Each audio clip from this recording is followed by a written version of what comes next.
Speaker, what we have seen today is a side opposition which hasn't been able to truly understand what side props come to you with today, and therefore they haven't been able to see the benefits of all that you're proposing, and therefore are really opposing a case which isn't even in this room.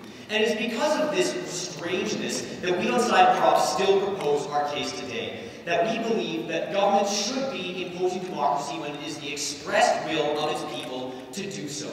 Now, before I move into the final contention of side prop, which is the idea about government stability and what comes from both political and geopolitical benefits, I want to talk about what we just heard from side opposition.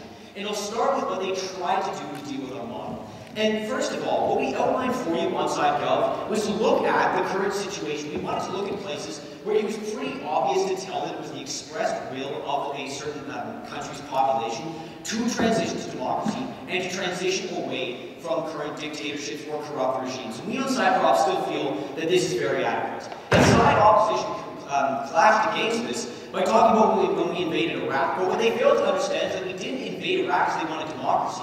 We invaded Iraq because Saddam told us he had nukes, and that scared the crap out of us. Whether those claims were true or not doesn't change the fact that that is not what we're talking about today on side proposition, and it is not the kind of solution that we're looking for. And the reason why democracy in Iraq has failed was because that was not the initial goal. It was a military invasion to occupy Iraq. Two totally different scenarios, and really should not be looked at in today's debate. No, thank you.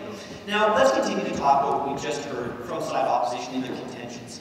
First, they talked about the nature of an authoritarian regime, which really we quite enjoy on side proposition, because what they told you is that we really shouldn't overturn an authoritarian regime because certain people are going to benefit. And what we found on our side today is that what they've tried to look at is they favor a government which has lots of power spread over a very small group of people, rather than looking at a large amount of power spread over a large amount of people. And pretty much anybody, when we look at this kind of scenario, would argue that a lot of people having a lot of power leads to more stability. And I'm going to get into this a little bit later in our contentions. But let's continue to look at what they talked about.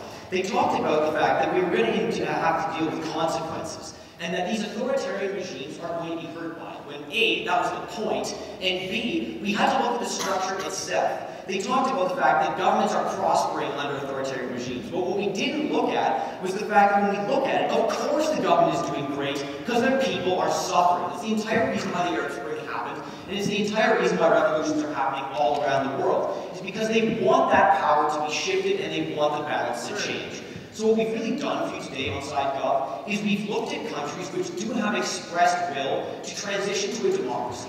They've looked at their expressed will to want to have their say. And because of that, and the only reason that's stopping them is that their government doesn't want to give up the stranglehold it has on its people, we on Side government would seek to help them with their cause. And we've talked about this a lot. We've already shown you that by doing this, we're going to make it so that less people are killed in the fire itself. And if you look at a situation like Syria, one of the big reasons why so many people have died is because the Syrian people have been claiming power and have been wanting to take power, but the government has said no.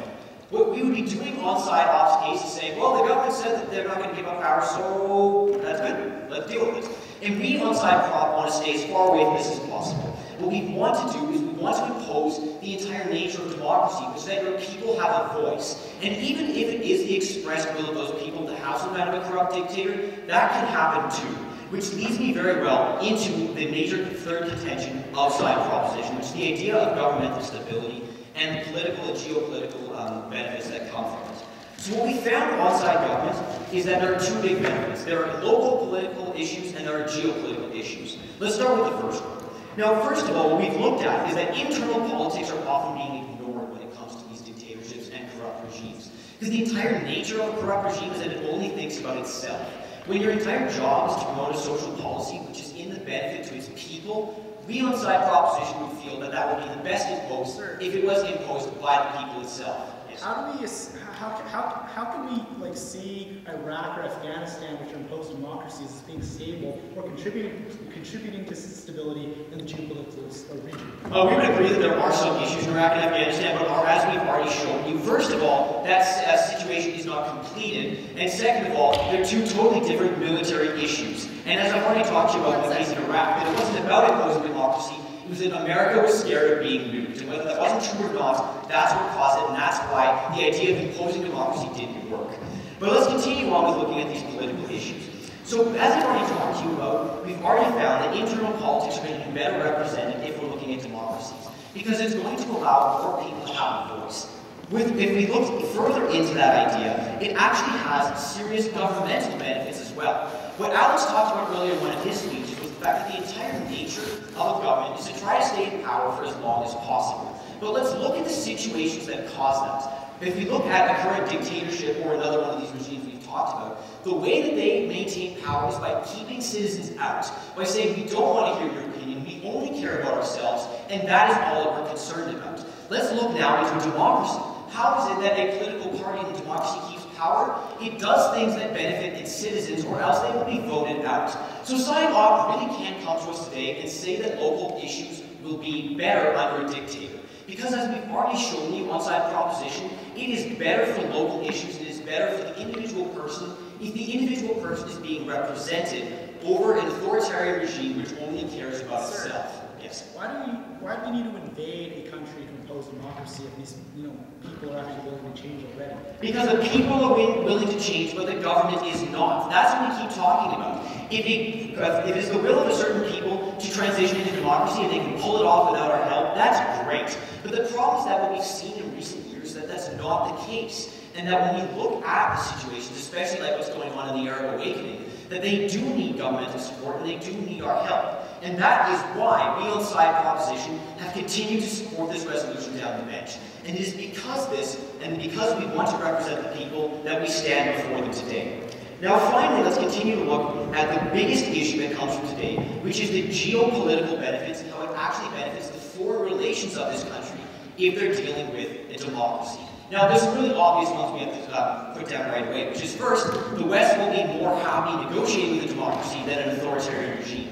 But taking this deeper, it also allows us to deal with situations where the West doesn't necessarily agree with what that country has. So as an example, if we look at the Arab Spring, let's say that it is the express will of that country for all women to not be allowed to hold certain jobs, to not be able to allow to drive cars, or to always hide their faces. While the West may fundamentally disagree with this, what we would say in current situations is that is the will of a dictator and that must go. In an alternative scenario, when we look at what Side Proposition is proposing, we would have to say, this is the democratic choice of this country, we must respect it. So what we're looking at is that we're actually allowing even better regional representation on a global level. And so because of this, because the West is so idealistic about democracies, it actually allows opinions that even they would disagree with to be taken more seriously. And so we feel on Side Proposition today that we have brought you the most holistic scenario.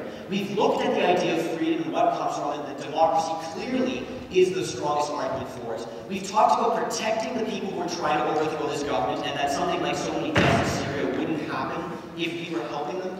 And finally, we've talked about the fact that political strength on a local and international level would be stronger if they were backed by a democracy.